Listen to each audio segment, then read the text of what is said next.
আজি শিশু দিৱস সমগ্ৰ ভাৰতবৰ্ষৰ লগতে অসম তথা যোৰহাটৰ প্ৰতিখন স্কুলতে উদযাপন কৰা দেখা পোৱা গৈছে শিশু দিৱস অসমীয়া ভাষাই ধ্ৰুপদী ভাষা হিচাপে স্বীকৃতি পোৱাৰ সময়ত অতি গৌৰৱেৰে মাতৃভাষাৰে জিনোৱা আমি নতুন পৃথিৱী এক শ্লোগান লৈ যোৰহাটৰ চিনামৰা বিদ্যালয়ে ছাত্ৰ-ছাত্ৰীসকলক লৈ বিভিন্ন ধৰণৰ পদক্ষেপ লৈ আহিছে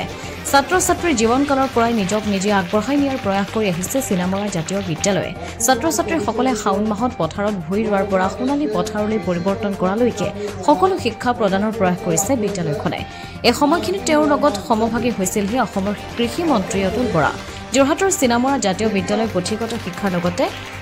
অবিদ্যায়তনিক জীৱনৰ পাছলৈ চাকৰিৰ প্ৰতি আশা নকৰি নিজৰ ভৰিত থিয় দিয়া তথা আত্মনিৰ্ভৰশীল হোৱাৰ এক প্ৰচেষ্টা হাতত লৈছে আজি যোৰহাটৰ চিনামৰা জাতীয় বিদ্যালয় ব্যতিক্ৰমী ধৰণে পালন কৰে শিশু দিৱস তথা এই অনুষ্ঠানটিত ছাত্ৰ-ছাত্ৰীসকলে নিজৰ প্ৰতিভাসমূহ প্ৰদৰ্শন কৰে নৃত্য কবিতা সংগীত পৰিৱেশন কৰে লগতে বিশেষভাৱে ককা আৰু নাতি ল'ৰাৰ মেল নামেৰে এক বিশেষ অনুষ্ঠান অনুষ্ঠিত কৰি আহিছে প্ৰতি বছৰে এই অনুষ্ঠানটিত ককাই সাধু গান গোৱাৰ লগতে বিভিন্ন সাৰুৱা ব্যাখ্যা আগবঢ়ায় যোৰহাটৰ পৰা অনুপম বৰাৰ ৰিপৰ্ট পোহৰৰ দেশ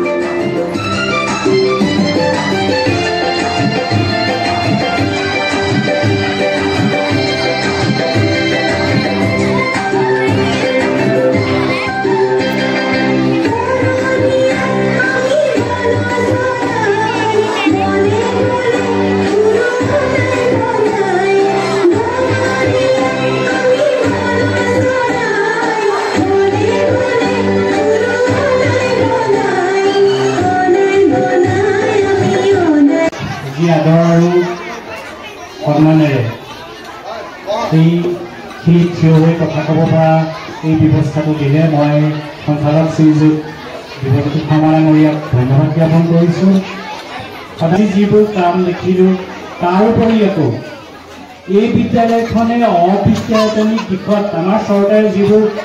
আনন্দদায়ক শিক্ষাৰ কথা কৈছিল মই চৰকাৰীভাৱে কাম কৰিছিলোঁ যিহেতু আনন্দদায়ক শিক্ষাৰ কথা কৈছিল সেই তাৰমানে একেলগে বহিবলগীয়া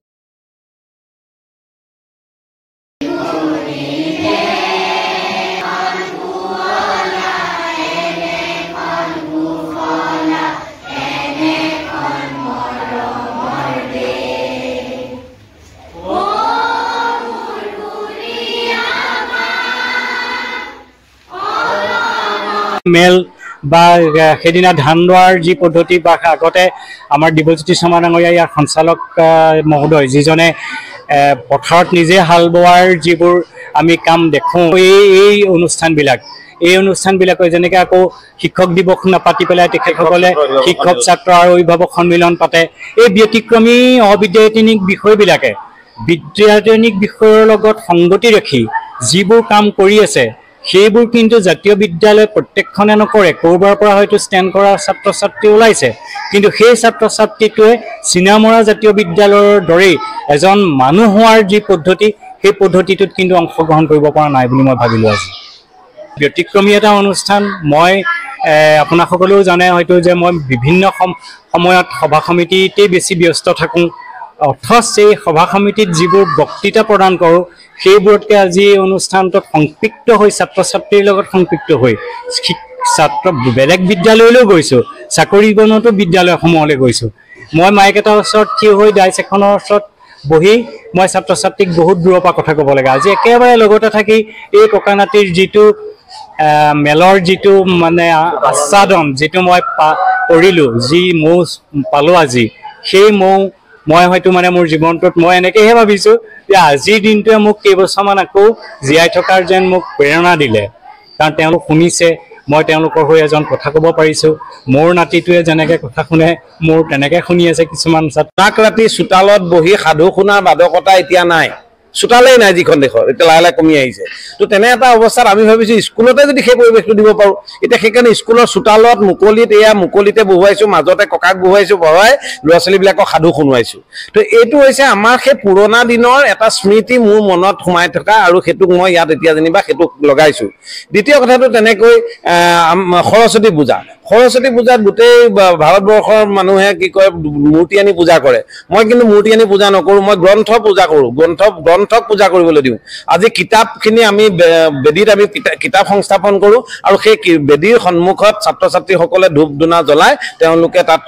সেৱা জনাই গ্ৰন্থক প্ৰত্যক্ষভাৱে তেওঁলোকে কামনা কৰে যে এই গ্ৰন্থবিলাকৰ দ্বাৰা তেওঁলোকৰ জ্ঞান আহৰণ হয় ঠিক তেনেকৈ প্ৰতিটো অনুষ্ঠানে আজি কৰ্ম সংস্কৃতিৰ ক্ষেত্ৰত আপোনালোকে দেখিছে এতিয়া কালি ল'ৰা ছোৱালীবিলাকে নিজে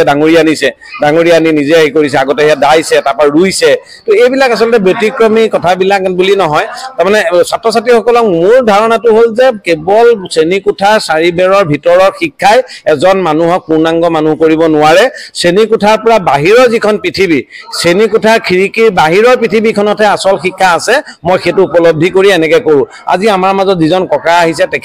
তেখেতে আৰু এটা তেখেতৰ নিশ্চয় আজি নতুন অভিজ্ঞতা কাৰণ তেখেতক সভালৈ নিমন্ত্ৰণ কৰি তেখেতক বক্তৃতা দিবলৈ দিয়ে কিন্তু নিজৰ জীৱনৰ কথা ক'বলৈ সময় নিদিয়ে আজি তেখেতে কেনেকৈ টিপ চাকিৰ পোহৰত পঢ়িলে কেনেকৈ দেউতাকৰ ককাৰ পৰা সাধু শুনিলে কেনেকৈ দুষ্টামি কৰিলে দেউতাকৰ পৰা মাৰ খায় কেনেকৈ তেওঁলোকৰ ঘৰত পৰিৱেশ আছিলে কেনেকৈ ককাই ভাইবিলাকে পঢ়িছিলে কেনেকুৱা ধৰণৰ মানে মহাবিদ্যালয়ত পঢ়োঁতে কেনেকুৱা পৰিৱেশ আছিলে এই কথাবিলাক তেখেতে ক'বলৈ পাইছে আৰু মই ভাবোঁ যে এই ধৰণে আমি যোৱাবাৰ গোলাপ ডেকা আহিছিলে তাৰ আগতে আহিছে হেৰি বৰ্ডলৈ আপোনালোকৰ আচলতে শিক্ষা হ'ল যে আত্মবিকাশ আৰু আত্মসংস্কৃতি তাৰ জীৱন জোৰা নেৰানেপৰ প্ৰচেষ্টা ককা নীলমণি ফুকনে কৈছিলে যে প্ৰকৃত শিক্ষা সেইটোহে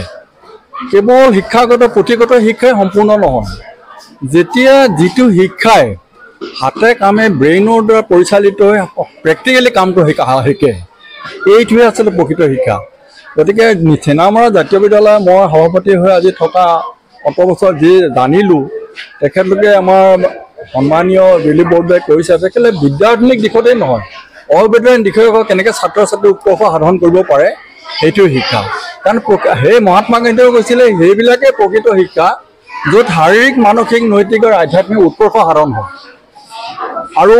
আব্দুল কালামেও কৈছিলে যে ছাত্ৰ ছাত্ৰী প্ৰথমতে লক্ষ্যটো ৰাখিব লাগে তাৰপিছত তেওঁলোকক জ্ঞান অৰ্জন কৰিবলৈ চেষ্টা কৰাব লাগে আৰু তাৰপিছত তেওঁলোকে কঠোৰ পৰিশ্ৰম কৰি যাতে অধ্যৱসায় কৰি উন্নতি পথত আগবাঢ়িব পাৰে এইটো চিনামৰ জাতীয় বিদ্যালয়ে এটা সুন্দৰ পদক্ষেপ দাঙি ধৰিছে আৰু তাৰ কাৰণে মই সঞ্চালককে প্ৰমুখ কৰি সকলো ইয়াৰ লগত জড়িত থকা বিষয়বিলাক মই ধন্যবাদ আৰু কৃতজ্ঞতা জনাইছোঁ